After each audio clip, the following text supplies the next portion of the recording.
So I'm currently working in Tokopedia as a product manager. That's actually the first time I said it because I've never done a single interview ever since that. For those who are not aware of what a product manager does, they basically juggle between achieving business objective, solving customer problems, and then from those two you kind of generate typically a technological based solution for those objectives.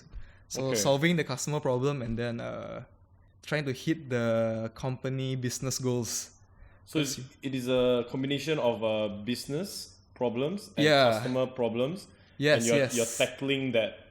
Like a Venn diagram. You're basically, the tree. I think you're familiar with the tree Venn diagram. So one is business, one is customer's problem, and then one is technology. Using tech to solve those two problems. Yeah, so as the PM, you're like in the middle. You kind of that's the reason why you're in the middle, because you don't really specialize in each, but you have to connect the tree to be a good product manager or a great one. Okay. You kind of have to master all three. Do you have an example? Which one is like a business problem and a customer problem, and you're solving tech? Oh, like example of that? Example of that. Okay, so maybe I'll just give an example specifically from my current role. Yeah. Like, so currently I'm in the team called New Retail. We try to help digitize the traditional retail segment in Indonesia. So those would be like your mom and pops, your what you call warungs in local language. Yeah. Like those are your customers in this case. So you always define who your customers are. So let's say your customer it's all these traditional stores that you have on the street. And then the business goals obviously is to grow, to earn income. So how do you achieve both? How do you kind of link the two where you are achieving both objectives? So let's say so first of all, you need to start with the consumers first. Okay. So what are the problems these customers are having? So you typically have to define, for example, they have difficulty in procuring supply of goods because in the market, typically if you're in a traditional retail, it's quite like there's a lot of layers in the supply chain that actually eats up the margin that the retailers actually sell. So you have from your principals, like your Unilevers, they supply the goods and then they might go to a distributor, to a wholesaler, to a smaller wholesaler, all the way down to finally the guys who are opening their store trying to make a living. So you have like all these activities going on in the middle, eating up the margin that potentially would have been gained by your traditional retailers. So the problem there is how do we make the whole procurement process a lot more efficient? So typically that's where you start with the problem, and then the business objective. It's at the end of the day, your business runs for some form of monetary gain. Yep. So you need to make sure that your the initiatives you're giving actually has we call it a healthy unit economics. I'm not sure whether you have heard of that before. No, what's that? So it's typically on one transactions, like let's say in a Gojek ride or Grab ride, like unit economics is basically the revenue that. So let's say with given a transaction of let's say you pay $10 for a cab using Grab. The $10 is the amount the customer pays, and then Grab or Gojek takes about 20% of that. Commission lah. Yeah, commission. I'm not saying it's 20%. It could be 10, 15%. Then from that 20%, that's the revenue that Grab takes, for example. How do you make sure that the costs that you're incurring, it still covers, the earnings that you get still covers the cost that you incur. Right. So the cost in this case might be your promotion for customers, your bonuses for drivers, and all those costs. So if you do make an income from each of those transactions, then you're in a healthy economic. Yeah, you have a healthy economy. Makes sense lah. Which when it scales, you're supposed to be getting those small income.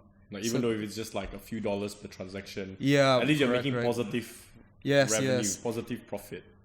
Yes, exactly. So if it starts to get negative, you'll know the business don't make sense because the economics don't work. So in cases like that is where, for example, let's say you want to make a business where you want to give, let's say, instant delivery. So when you order something, we'll instantly deliver it across the island, let's say Yeah. across the whole Java island. If that's your business model, it might not necessarily work because the cost of the logistics must be way too high. And maybe the demand is not really there whereby the price that you can charge is not able to cover the cost that you incur. Then there will not be a healthy economics. So a good business is where you're able to earn money. If there's a value the customer is willing to pay, Yep. and the cost that you have to incur is able to cover for that. It's supposed to be covered by the earnings you get. It's like that gray. I mean that small little gray area where Yeah. you're not charging too high, where the customers is not gonna be demanding the product. Yeah, correct. But also not low enough to the point where you're having negative health, which is you're not earning money at all. lah. Correct. Which is that like very small little margin. Yeah, I so would that's say. that would be an example of how you kind of try to achieve your business objective as well. Okay. Then there's a growth and all that. So if going back to the example, like an ideal here is that we define the problem. All the retailers are having difficulty procuring affordable products to stock up their goods. Yeah. Like let's say if they do sell cigarettes, FMCG goods to resell again on the offline channel, like we have identified the problem, but how do we ensure that we are able to make an income out of that? Then your solution will have to basically balance the two.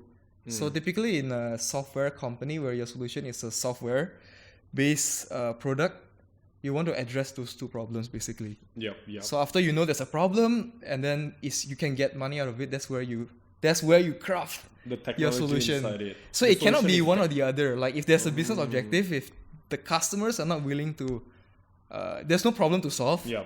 then there won't be any traction. Like Okay. your product will not get the ramp up Yeah. that you want. I mean, fair enough. It's really like a demand and supply problem, right? Yeah. The customers is the demand, where, of course, if the customer has the problems, that's where you can create the demand. Correct. And the business problem is the supply, because business are the one who supply that. Yeah, Right? that's where the investments are putting the money in. There's a reason why. That's how you kind of get support from investors too. If you can prove that there's a big enough problem, we can make money out of solving this problem. Yeah. And they see that it's scalable, it's sustainable economically. That's where most of the investors are eyeing at, basically. Wow. That seems like a very huge role for you. I mean, this. Oh seems yeah, like but obviously there's a few product managers looking into sometimes one problem by itself. So you have so in my case, the big problem was the traditional retail. How do we digitize that segment? Yeah. Because going back to the problem again, I think about 70. If you take a proxy from FMCG company, maybe let's say from Unilever, 70% of their transactions in Indo will be occurring in these offline traditional areas. But given it's so inefficient, there's a lot of problems you can solve there.